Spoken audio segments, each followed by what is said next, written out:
এই নন্দীগ্রামের আপনজন প্রিয়জন সুরেন্দ্র দাস স্বাগতম স্বাগতম স্বাগতম। এই নন্দীগ্রামের আপনজন প্রিয়জন সুরেন্দ্র দাস স্বাগতম স্বাগতম স্বাগতম। এই নন্দীগ্রামের আপনজন প্রিয়জন সুরেন্দ্র দাস স্বাগতম স্বাগতম স্বাগতম। এই নন্দীগ্রামের আপনজন প্রিয়জন সুরেন্দ্র দাস স্বাগতম স্বাগতম স্বাগতম। এই নন্দীগ্রামের আপনজন প্রিয়জন সুরেন্দ্র দাস স্বাগতম। এই নন্দীগ্রামের আপনজন প্রিয়জন সুরেন্দ্র দাস স্বাগতম স্বাগতম স্বাগতম। মাতৃর গর্ভ ভবন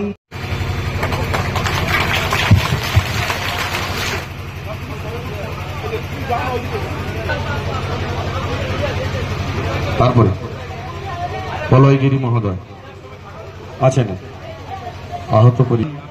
আহত পরিবারের পক্ষ থেকে আসবেন।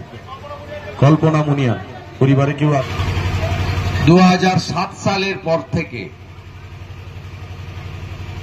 আমার পদের পরিবর্তন হয়েছে, রাজনৈতিক রঙের পরিবর্তন হয়েছে, তো আমার কাজের পদ্ধতি বা আমার দায়বদ্ধতা বা আমার মহালয়ার দিন নন্দীগ্রামের শহীদ পরিবার, আহত ব্যক্তি এবং জনগণের পাশে থেকে অর্ঘ্যদান, তার কোনো পরিবর্তন আমি করিনি।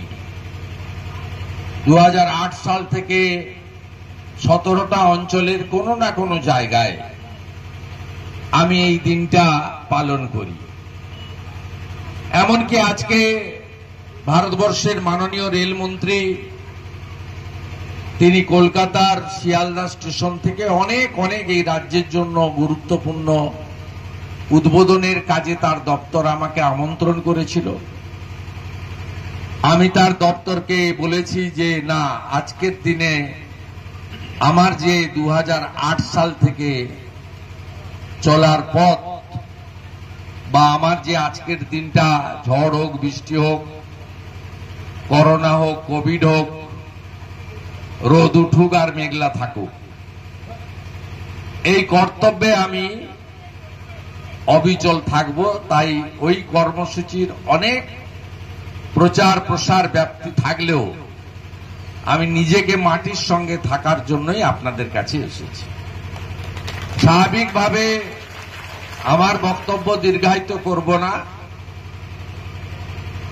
আমরা প্রার্থনা করি দেবী পক্ষের সূচনাতে অসুর শক্তি বিনাশ হোক, যারা হিংসা, নারী নির্যাতন, ভেদাভেদ, হানাহানি, মানুষকে শোষণ করে অর্থ উপার্জন করা, গরিব দরিদ্র মানুষকে তার অধিকার থেকে বঞ্চিত করা, আমাদের সংবিধানের মৌলিক অধিকার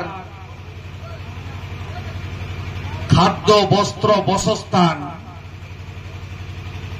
আমাদের সংবিধানের মৌলিক অধিকার জল, রাস্তা, বিদ্যুৎ, আমাদের সংবিধানের মৌলিক অধিকার শিক্ষা, কর্মসংস্থান, আমাদের সংবিধানের মূল কথা তফসিলি জাতি, উপজাতি, পিছিয়ে পড়া সমাজকে সুরক্ষিত রাখা, আমাদের সংবিধানের মূল স্লোগান বাবা সাহেব আম্বেদকর, শিশু এবং নারীদেরকে আলাদা করে সুরক্ষিত রাখা, এটা যেন আমরা সবাই পালন করতে পারি, কারণ পশ্চিমবঙ্গে আমরা কেউ ভালো নেই। এবারের দুর্গাপুজো ভালোভাবে আপনারা কাটান, এই প্রার্থনা করব। নন্দীগ্রামে 2টো ব্লকে অনুমোদন আর অনুমোদন ছাড়া কাছাকাছি 100টা মতো দুর্গাপুজো হচ্ছে। গতবারের থেকে 11টা নতুন পুজো এবারে সংযোজিত হয়েছে। এই যে সনাতনের প্রচার প্রসার এবং ব্যাপ্তি আরো বেশি অগ্রসর হোক, কারণ আমরা যদি ধর্ম না মানি, যে যেই ধর্ম পালন করি না কেন, আমাদের মধ্যে ধর্ম পালন করলে, ধর্ম মানলে পাপবোধ থাকবে, খারাপ কাজ করার ক্ষেত্রে ভগবান আমাদেরকে অভিশাপ দেবে সেই ভয়বোধ থাকবে, এবং আমরা নিজেদেরকে পরিপূর্ণ মানুষ, পবিত্র মানুষ, শুদ্ধ মানুষ হিসেবে নিজেদেরকে তৈরি করতে পারব। তাই নন্দীগ্রাম জুড়ে যেভাবে সনাতন সংস্কৃতির প্রচার প্রসার ব্যাপ্তি বৃদ্ধি পাচ্ছে, আগে গণেশ পুজো হতো না, এবারে নন্দীগ্রামে গণেশ পুজো মহিলারা করেছে প্রপারে। এ এক ভালো লক্ষণ, শুভ লক্ষণ। আপনারা সবাই ভালো থাকুন। আমি ইতিমধ্যে গত 17ই সেপ্টেম্বর বিশ্বকর্মা পুজোর দিনে, মোদিজির জন্মদিনে রিয়াপাড়াতে আমার সমস্ত পুরোহিত এবং ক্ষৌরকার যারা নাপিত, তাদেরকে আমি উপহার দিয়েছি, শ্রদ্ধা জানিয়েছি, শুভেচ্ছা দিয়েছি। সংখ্যাটা প্রায় 800। তার আগে নন্দীগ্রাম 1 এবং 2 ব্লকের 75% বেশি নম্বর পাওয়া সমস্ত কৃতি ছাত্রছাত্রীকে আমি উপহার দিয়েছি, সম্মান দিয়েছি, সম্বর্ধিত করেছি। সে সংখ্যাটাও 1000-এর কাছাকাছি।